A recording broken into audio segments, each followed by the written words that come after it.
You are listening to KC Sports Network, proudly presented by Emprise Bank, your partner in possible. It's the season finale of Booth Review presented by Emprise Bank, member FDIC, our wonderful partners in possible over at Emprise Bank. Check them out if you haven't had a chance to. I do my banking there, and you should check it out too.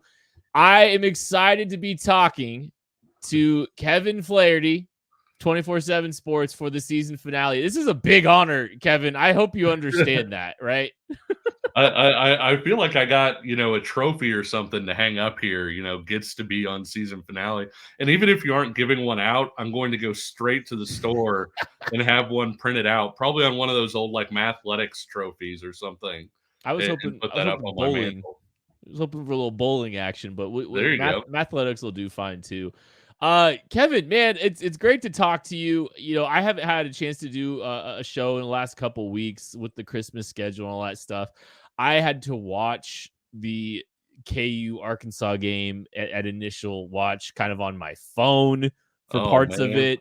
I was in a basement watching the overtimes from a computer, just like freaking out.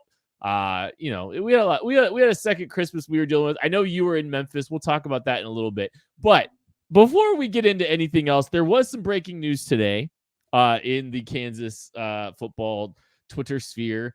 Lonnie Phelps, the pass rusher formerly of Miami, Ohio, transferred to Kansas for what ultimately wound up being 1 year. I believe second team all Big 12 pass rusher, has declared for the NFL draft. It's a pretty big loss for this Kansas football team, Kevin. Yeah, I think so. I think that it's going to be really tough for Kansas to be as good at that singular spot. I do think the one encouraging thing is when you look across this roster, I think there's a chance that the defensive line as a whole and the defensive end group as a whole could be better. But I don't think there's any doubt when you're talking about losing an all Big 12 guy, a guy who wound up with 7 sacks, and a guy that, quite frankly, when he was healthy, was really effective this year, and went through some bouts with different things. But what do you think from the NFL side of things, Kent? Because you see these guys as prospects. I see them a lot of times as high school kids coming into college. You see them as college guys going into the NFL. What do you think his chances are? Well, my initial thought with him declaring for the NFL draft was, I'm not super surprised because I think if you look at Lonnie Phelps, the player, I think he's a very good college football player. When you look at some of the measurables, I'm curious what he's going to measure when it comes to density. Length is going to be a big one for him. When people measure his arms, what are they going to look like? Because measurables are such a big factor in the edge rusher position at the next level. It's kind of weird. A lot of people talk about traits over talent and traits over production. Not talent. Traits over production is probably a better way of putting it. And there are plenty of guys that have had success in college as pass rushers that it doesn't translate to the NFL the same way. And the guys with the better athletic profiles that maybe don't have the same kind of production in college are, there is a higher hit rate than people realize. At the edge position specifically, it's more important. The athletic traits are more important than any position when we're doing our evaluations at the NFL level in football. There's a lot of metrics that talk about kind of density adjusted athleticism. If you can be explosive while you're in the 250s and the 260s, there's a strong indicator that you're going to have success as a pass rusher. Like Rashawn Gary is a guy that freakish athletic traits, didn't have elite production consistently at Michigan, but has figured it out at the NFL level. So, that athleticism is highly predictive. I think Lonnie Phelps is going to be a guy that he's probably maxed out physically. He's on no older prospect. Like, he should be a senior in college, and he is a senior in college, I believe, just with an extra year. He's electing to take, to forego any eligibility to go play in the league. So he's a full-grown man. There's probably not much growth from a physical perspective. His arms aren't going to grow any longer. And so I look at him and I say, he's probably not a guy that can benefit from being in college much longer. And I think he's a productive kind of role player, I think, at the next level. His path to success is going to be as a speed rusher on third downs. Think of like what James Houston has done coming onto the scene from Jackson State last year. He's having a lot of success for the Lions. Like that's the high end, I think, version of what Lonnie Phelps could be. If everything goes right for Lonnie Phelps, that's what he's kind of hoping for.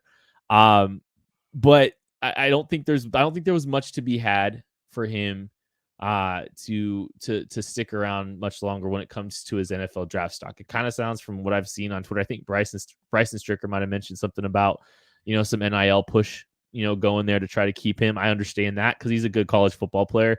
But from an NFL draft perspective, I think he's probably, maxed out about where he is. And I think he's probably looking at a priority undrafted free agent status for me when it's all said and done. Yeah, I covered a basketball player once who left after his junior year, and I said, "You're a smart guy. Nobody has you projected drafted. Why'd you go?" And he said, "I'm short and fat right now. I'm still going to be short and fat in a year." And I'm not saying that Lonnie Phelps is short and fat, but similar situation in that you can look at it and say the things that would maybe turn an NFL scout onto me as a player are not necessarily things that I'm going to develop in that extra year. And so I do think it makes a lot of sense for him to go ahead and go. You want to know about, you want to talk a little NFL draft prospects. I don't think that Lonnie Phelps is the best defensive line prospect that the Kansas Jayhawks have on their roster. I would be interested to see who you say is the best. I got to ask real quick. Yes. Is it a guy currently on the roster or a guy that they've gotten through the transfer portal? I know where you're going with the transfer portal, but I think there's a guy that has already displayed a lot more on-field productivity, but has some very interesting traits on their defensive line. If you want to guess, go for it. Is it Jeremy Robinson? It is Jeremy Robinson. That guy, I was talking to someone today. I'm not sure that Jeremy Robinson isn't their best draft prospect, period. And I know that there's some interesting guys. I think KU has a lot of day 3 type prospects. Sure.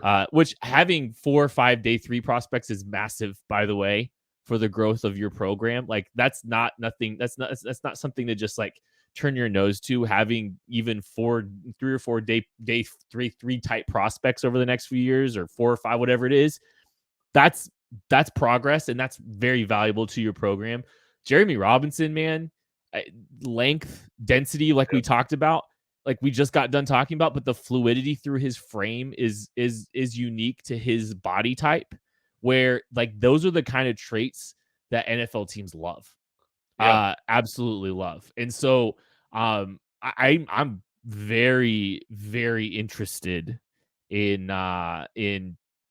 Jeremy Robinson as a pass rusher. And you saw, hey, look, he can bend, he can turn the corner, he can win, with a little speed rush off the edge. He can win with power, showed a great motor. There's some very, very interesting traits with a Jeremy Robinson. I think he's the top. He might be the most draftable prospect for me right now for this football. Well, and his growth curve, that's something that you look at when you look at somebody growing. And when you look at where he was as a high school senior and you watch the tape, he showed a lot of those, the fluidity, change of direction, things like that. But he was doing it in a 215, 220-pound body. And so the growth that you've seen him make from that point, and also just year by year sort of stacking that at Kansas, I think is very positive. The guy that I was mentioning, through the portal, I'm a huge Austin Booker fan. Let's talk all defensive linemen on the portal real quick. All right, just from the portal, because I think that's a good little transition here. Because this group of defensive linemen that they've brought in, as we talked about, I think we've talked about this on air, Kevin, about hey, biggest needs for this football team moving forward is the defensive line, and here we are. Yeah, it was kind of funny. Kansas offered Gage Keys, defensive tackle from Minnesota, and you go to their profile on Twitter to see, okay, does he have any practice clips up, anything newer than what you would find on Huddle? And a couple tweets down, he was retweeting a teammate of his who had just entered the portal, and it was Austin Booker. And I just threw on Booker's tape, and immediately, I guess we call Scott Chasen a loose acquaintance of the show now. He's good to Michael us. Swain can maybe qualify as a friend of the show. Oh, I, Swain's a huge friend. that's what I'm saying. So I immediately called Swain and I said, this Gage Keys kid, he's interesting. He's a no doubt take. I was like, but Austin Booker, Kansas needs to get on that guy. And they hadn't offered him yet, but I'm sure that they had already started that process. And so for Kansas to not only go ahead and offer that kid, but get him in, Kent, he's 6'6", 245 pounds, the kind of length, twitch, explosion that you just don't see from other guys on that defensive line.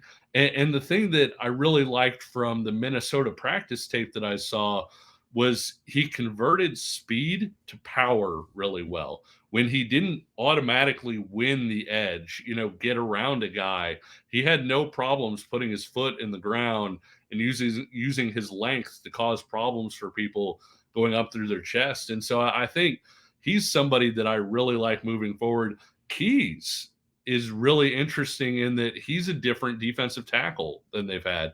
Last year you think about they had all these guys who kind of won with strength, and even though they played a one gap system, all those guys were kind of recruited to be two gap guys. And Keys is sort of your prototypical one gap three technique. He's a guy that can put his hand in the dirt.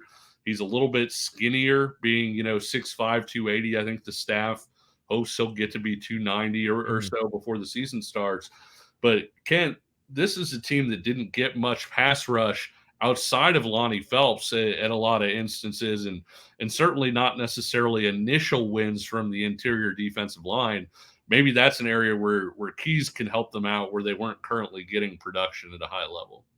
Well, and I think, like the types of guys that they're going to have up front is going to just change exponentially with what they've kind of had at this point. You're going to see more Tommy Dunn and DJ Withers on top of a Gage Keys, Devin Phillips in the mix as well. Sure. Like, that's a different type of group that you've gotten. You more time to develop physically for all these guys and the Jeremy Robinsons of the world.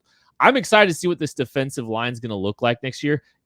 I genuinely believe this defensive line will be better, more physical, more athletic than they have been this year. And I think that could be a big thing for the growth of this program and for the growth of that defense. Make sure you're hitting the like button. Make sure you're hitting the subscribe button if you're watching this. Helps us grow the channel. We really appreciate you. Kevin, I know you were at the game. You were at the Liberty Bowl in Memphis. And I was insanely jealous of it. I mean, I wasn't insanely jealous of having to drink the water, but I was insanely jealous of getting an opportunity to be at a KU bowl game, because it's been 14 years since this program has played in one. In a lot of ways, I don't know if the results mattered. Even if KU hadn't made that comeback, I think KU reaped the benefits of the opportunity to be together for another month. But getting to see this team respond the way they did, what was it like being at the Liberty Bowl and experiencing that whole ordeal? Honestly, just the whole ordeal. Yeah, this was my first time going to a bowl game as a spectator, because, I had covered the Mangino bowl games as a reporter. Then I covered, when I covered Texas, I covered bowl games as a reporter. And so this was my first time really being in the stands and being a part of all that.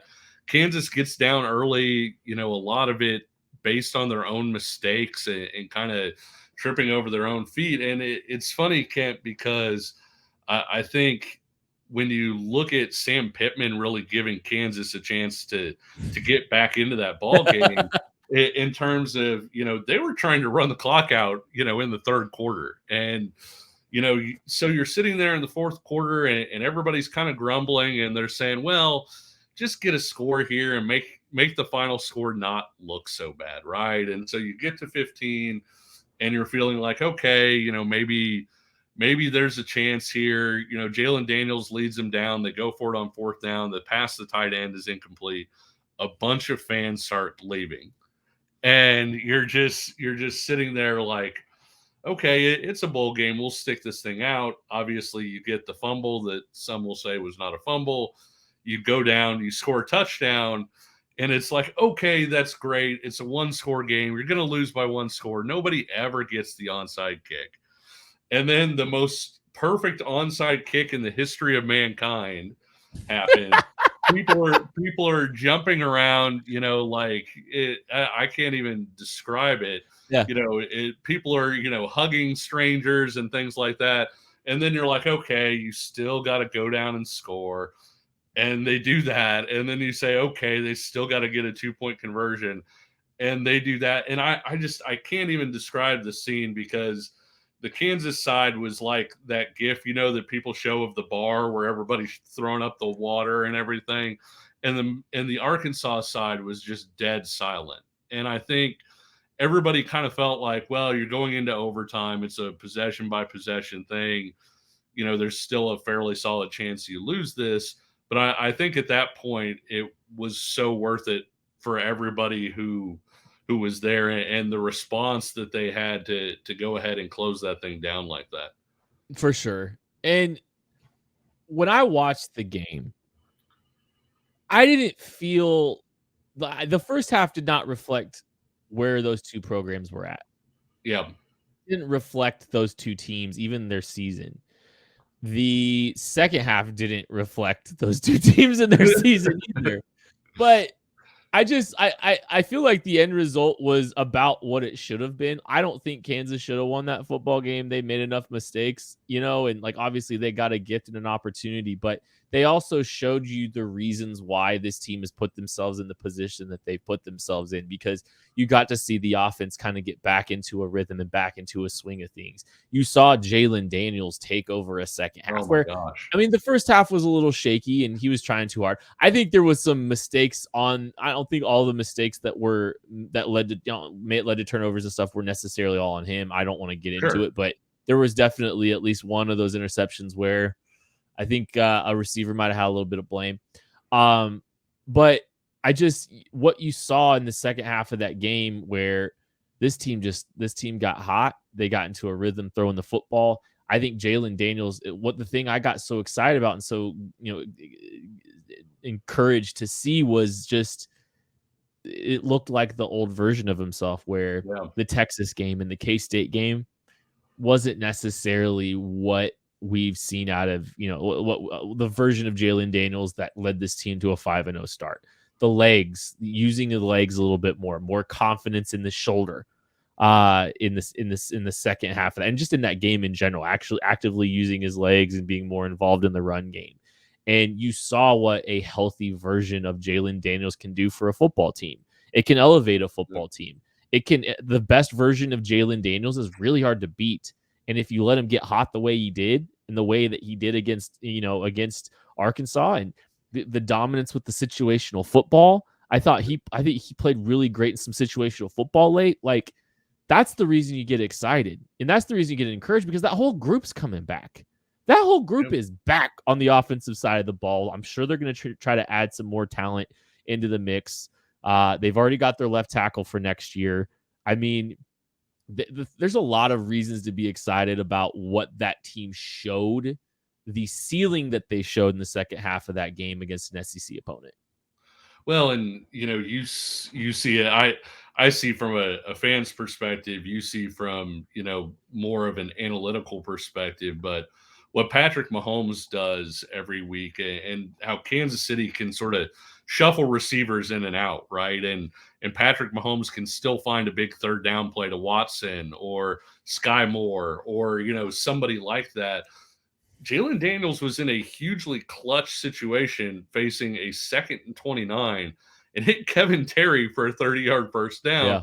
And on the very next play, hits Douglas Emilion for a touchdown. And so I'm not saying that Jalen Daniels is Patrick Mahomes, but what I am saying is, Kansas's receivers, I feel like even the starters have been maybe a little bit of one-note guys. Like, they do that one job that they have, and they do it extremely well. Those guys were exhausted. They were out of the game. Kansas had to go to some guys who hadn't necessarily been in those sorts of situations, and they still moved the ball, and they still, they were still able to score. It was an unbelievable performance, and one of those things where I think, if you went back and watched, and if you were there and saw the difference in the players on the hoof, I think you would have said, oh, Arkansas looks, bigger, faster, stronger, better. But the best player on the field was Jalen Daniels, and that gave Kansas a chance to win in a game that, quite frankly, it was far from perfect in. Oh yeah, like they shot themselves in the foot so much and put themselves behind Yep. the eight ball so quickly, and then to respond the way they did.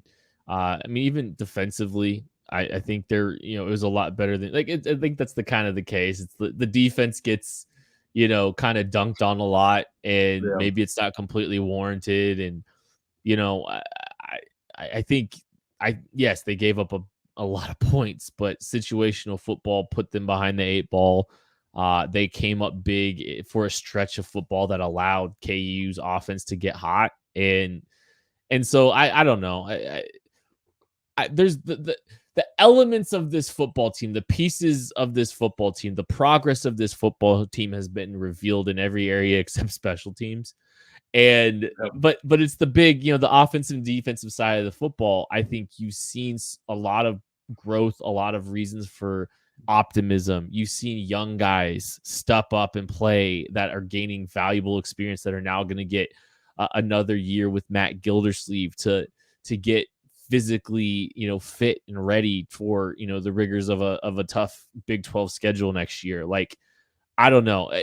There's no reason to be anything but optimistic about what you saw this football team put out, even in the last game of the season. Yes, it was ugly for stretches, but I just think you saw enough that, like, okay, this team has shown all the building blocks to be a successful program, and now it's a matter of getting bigger, stronger, deeper, and continuing to add talent into the rooms of that team. Yeah, and I thought you saw some of the transfers really start to break out over the course of the season too. I thought Marvin Grant was significantly Mhm. better at the end of the year. I With I think he might have been their best safety the last half of the year. Yeah, and so you look at Kenny Logan, OJ Burrows, Marvin Grant. I think those three are going to be on pretty equal footing Yeah. next year, and they've got some other safeties who can plug in there. A guy that I know you liked even early on in the year, but I thought at the end of the year was playing as well as anybody was Craig Young. Yep. And it wasn't just at the end of the year, but everything they asked that guy to do. I mean, there were times when he was maybe KU's best pass rusher. K-State And, game. yeah, and He went and made a play. yeah, and there are other times, a lot more times, where they basically said, "Hey, go guard this 5'9" slot receiver," as a linebacker, and Mhm. I thought he acquitted himself really well and Mhm. is a really unique talent. But talking about that learning curve, I think that a guy like Craig Young is only going to be that much better next year in his second year doing that. I Yeah. think Marvin Grant is only going to be better next year in his second year in the system and guys like that. And so, one of the things we talked a little bit earlier about defensive end, they brought in two junior college defensive ends in this year's class, had him sit basically. Davion Westmoreland played a little bit at times, but those were both guys that they viewed as projects that, hey, we're going to come in. Dean They're Miller. gonna get Is their Dean Miller feet. the second one? Dean Miller, yeah, Yeah. they're gonna get their feet wet. We're gonna get them in the weight room, do all these different things, and then in year two, these are guys that are potentially going to be able to make us deeper and better. And I think that you're going to see a lot more of those guys as well, who kind of, maybe if they didn't break out this year, they still had that experience in their first year of the program. I'm curious. Dean Miller is one of the guys I'm most curious about coming Yeah, into next year, just because I think everybody that is paying super close attention to this football team is all fascinated to see how much weight that they can put on Dean Miller, because that's one of the big questions for him. sure. He's kind of a slender guy, slender build, and if they're able to hold and put some weight, get him up to the the 230s, somewhere in the 230s, that'd be a massive win for this football program. Allow him to play, kind of that weak side defensive end, and rush the passer a little bit with some speed. So, like, I think that's one guy that I'm kind of curious about moving forward. So, I do want to talk to you, Kevin, before we get out of here. Let's talk a little bit about the future of the program. We're Sure. optimistic about a lot of different things. We're looking at, the KU just signed a recruit, a bunch of recruits on the freshmen, some incoming freshmen. They've added some transfers into the mix. Give me one high school prospect outside of Calvin Clemens that you are really excited about in this Jayhawk class. It's funny because I warned a lot of people because I've been seeing people saying, well, Calvin Clements or Jaden Ham, these guys are going to need to be ready early on. And I actually think that's the opposite. Those are maybe the two highest rated guys, but I think those are guys that you're going to see come up, 3 years down the road. I'm super high on Jameel Croft, the cornerback out of Detroit. Martin Luther King. I think he's got size and traits. I don't know if it's going to be enough for him to play in year one. I think Johnny Thompson might play in year one, the running back out of Oaks Christian. Yeah. He's a scat back who's got explosion, gives a little bit different element. And I don't think they're afraid to play young running backs as part of that rotation. But the one guy, because you said one guy, and I've named about seven. You named already. all of them. Yeah, the one guy that I think is kind of off the radar, and I can't figure out why. And Kent, I'm really excited for you to watch his tape if you haven't already.